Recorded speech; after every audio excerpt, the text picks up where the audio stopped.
আসসালামু আলাইকুম। শেষ পর্যন্ত আশঙ্কাই সত্যি হলো।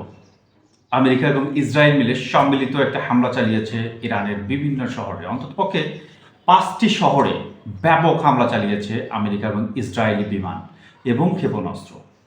আমেরিকা তাদের বিভিন্ন লঞ্চিং প্যাড থেকে বিভিন্ন ঘাঁটি এবং তাদের যুদ্ধজাহাজ থেকে একযোগে ইসরায়েলের সাথে সমন্বয় করে ইরানের অন্ততপক্ষে ৫টি শহরে ধ্বংসযজ্ঞ চালিয়েছে। তার মধ্যে প্রথম টার্গেট ছিল আয়াতুল্লাহ খামেনির বাসভবন, যিনি ওই মুহূর্তে বাসভবনে অবস্থান করছিলেন।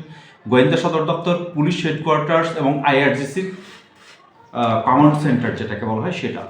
এর মধ্যে ইরানের সর্বোচ্চ প্রতিরক্ষা যে আছে মানে অর্থাৎ সেনাবাহিনীর প্রধান তিনি কিন্তু শহীদ হয়েছেন।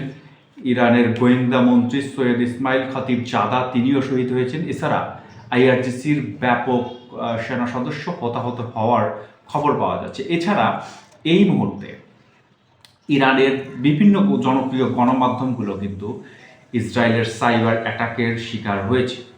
এছাড়া ইরানের বিভিন্ন পরমাণু কেন্দ্রও কিন্তু সাইবার অ্যাটাকের ঝুঁকিতে রয়েছে। এছাড়া আমেরিকার প্রেসিডেন্ট ঘোষণা করেছেন যে আমেরিকার এই ধ্বংসযজ্ঞ অর্থাৎ এই আক্রমণ মানে আরও বাড়বে এবং এটা চলতেই থাকবে, ক্রমবর্ধমানভাবে চলতেই থাকবে। তার মানে হচ্ছে এত সহসা এই যুদ্ধটা শেষ হচ্ছে না। এইদিকে ইরান কিন্তু থেমে নেই। ইরানও অলরেডি তাদের হামলা পাল্টা আক্রমণ শুরু করেছে এবং ইসরায়েলের দিকে ৭০টিরও বেশি ব্যালিস্টিক মিসাইল ছুড়েছে এবং বিভিন্ন বন্দর এবং বিভিন্ন স্থাপনায় ব্যাপক ধ্বংসযজ্ঞ চালাচ্ছে ইরানের মিসাইল। অর্থাৎ বন্দর হাইফা বন্দরে কিন্তু ব্যাপক বিস্ফোরণ শোনা যাচ্ছে এবং ক্রমবর্ধমানভাবে ইসরায়েলের বিভিন্ন সামরিক বেসামরিক স্থাপনায় বিভিন্ন বিমানবন্দরে ক্রমবর্ধমানভাবে কিন্তু তারা সাইরেন বাজাচ্ছে এবং ইসরায়েলের বিভিন্ন মন্ত্রণালয় থেকে বলা হচ্ছে যে তারা যেন বোম শেল্টার আশেপাশে থাকে। অর্থাৎ ইসরায়েলের মনে এমন পরিমাণ ভয় ঢুকে গেছে এই আক্রমণের ফলে, যাতে করে ইরানের পাল্টা আক্রমণের অপেক্ষা তারা করছে। অর্থাৎ ইরান যে পাল্টা আক্রমণ করবে সেটা কিন্তু ইসরায়েল খুব ভালো করেই জানে।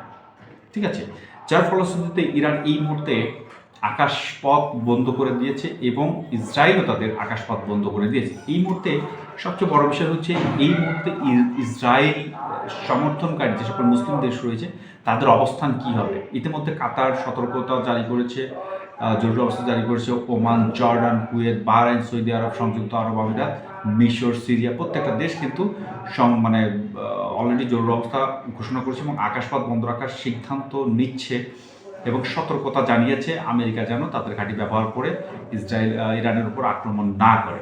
সব কিছু মিলে বোঝা যাচ্ছে যে এই যুদ্ধটা একটা বিশ্বযুদ্ধের দিকে যেতে পারে। এখন এই মুহূর্তে দেখার বিষয় হচ্ছে ইরানের যারা মিত্র রয়েছে, বিশেষ করে রাশিয়া এবং চায়না, উত্তর কোরিয়া, তারা এই যুদ্ধে কীভাবে নিজেদেরকে যুক্ত করে এবং ইরানকে সহায়তা তারা কতটুকু এগিয়ে আসে। ইতিমধ্যে ব্যাপক ধ্বংসযজ্ঞের ফলে ইরানের বিভিন্ন স্থাপনায় কিন্তু ব্যাপক ক্ষয়ক্ষতি হয়েছে। সুতরাং ধারণা করা হচ্ছে যে এই যুদ্ধের যে মোড়টা রয়েছে সেটা ইসরায়েলকে ধ্বংস করেই ছাড়বে।